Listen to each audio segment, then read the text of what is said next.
प्रकार हम देखते हैं कि फूड चेन जो होता है उसमें विभिन्न प्रकार के स्तर मौजूद होते हैं।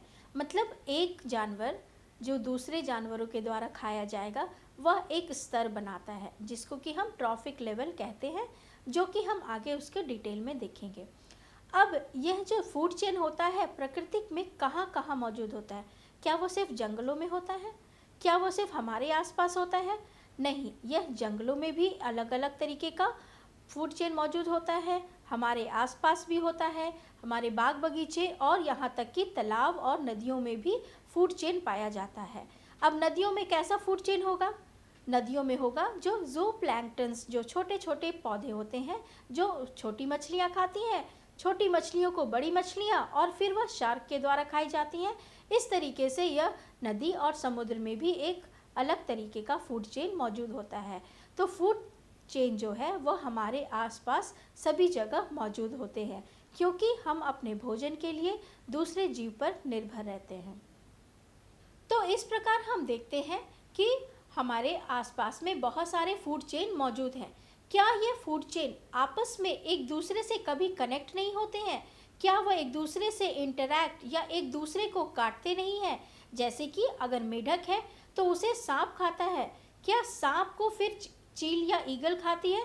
तो क्या ईगल डायरेक्ट मेढक को नहीं खाता है? इसी तरीके के बहुत सारे एग्जाम्पल्स हैं जो कि हमें दूसरे दूसरे बहुत सारे फूड चेन को एक दूसरे से इंटरैक्ट करवाता है, जिसे कि हम फूड वेब या आहार जाल कहते हैं।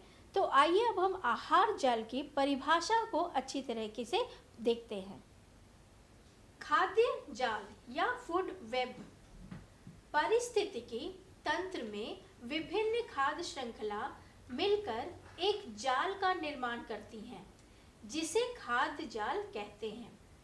इसमें खाद्य ऊर्जा का प्रभाव विभिन्न दिशाओं में होता है। एक खाद्य श्रृंखला का संबंध दूसरी खाद्य श्रृंखला से होता है। विभिन्न पोषण स्तर से भोजन प्राप्त होता है। यह एक खाद्य जाल का परिभाषा है। तो जैसा कि हमने देखा कि यहाँ पे बहुत सारे जो खाद्य श्रृंखला है वह आती है, तो हम उदाहरण के रूप में यहाँ पे हम देखते हैं कि घास जो कि प्रोड्यूसर है उसे खरगोश खाता है और फिर खरगोश बाज के द्वारा खाया जाता है। यह एक फूड चेन हुआ। दूसरा फूड चेन क्या है? घास जिसे कि टिड्डा खा गया और टिड्डा जो है वह बाज के द्वारा खाया गया। तीसरा, घास जिसे टिड्डा ने खाया, फिर उसे उस टिड्डे को छिपकली ने और छिपकली को बाज ने। चौथा, घास जिसे कि चूहे ने खाया और उसे खाया बाज ने। पांचवा, घास जिसे चूहे ने खाया और चूहे को सांप ने और सांप को बाज ने। और छठा है घास जिसे कि बकरी ने खाया और बकरी ने मनुष्य को।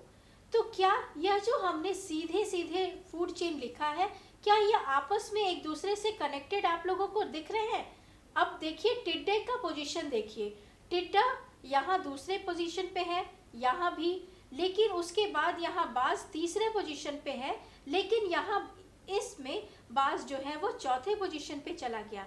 तो अब हम इन सारे 6 फूड चेन के आधार पे क्या कह सकते हैं जिससे कि फूड जाल जो है उसे हम आसानी से समझ सकें। उदाहरण में बाज खरगोश को खा सकता है, इसके साथ ही टिड्डे को खा सकता है, पर यह भी तो हो सकता है कि पहले टिड्डा घास को खाए, उसके बाद बाज उसे खाए। इसी तरह यह भी संभव है कि चूहा घास खाए, सांप चूहे को खाए, बाज सांप को खाए। इसी तरह यह भी देखने को मिलता है कि जीव विभिन्न खाद्य श्रृंखलाओं से अपना भोजन प्राप्त करते हैं। अब इस फूड जाल को समझने के लिए हम एक डायग्राम से समझते हैं कि फूड जाल क्या होता है। तो जब हम फूड वेब की बात करते हैं तो यहाँ पे देखिए कि यह एक कॉर्न का पौधा है जिसका कि भोजन के रूप में ग्रहण किया किसने? ग्रास हॉपर ने। अब ग्रास हॉपर को फ्रॉग भी खा सकता है और रैट भी खा सकता है।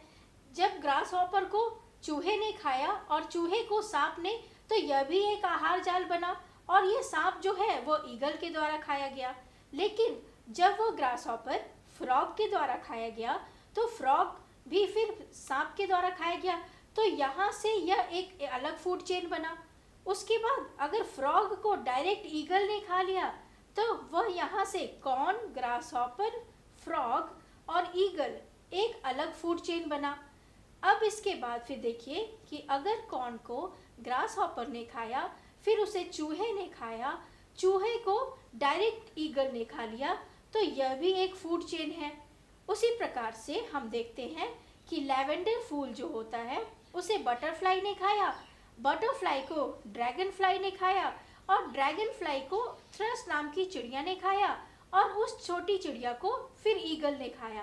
तो यहाँ पर एक अलग प्रकार का फूड चेन है। उसी तरीके से हम देखते हैं कि आम को फ्रूट फ्लाई ने खाया, फ्रूट फ्लाई को ड्रैगन फ्लाई ने खाया, ड्रैगन फ्लाई जो है वह फिर थ्रस चिड़िया के द्वारा खाई गई और फिर उसे ईगल ने खाया। तो इस प्रकार से mango, fruit fly, dragon fly, thrush और ईगल यह भी एक प्रकार का फूड चेन बना। तो इस तरीके से हम इस डायग्राम में क्या देख रहे हैं कि बहुत सारे अलग अलग फूड चेन एक साथ मिलकर एक फूड वेब का निर्माण करते हैं, जिसमें कि यह सारे जितने भी अलग अलग जीव हैं वह एक पोषी स्तर का निर्माण करते हैं।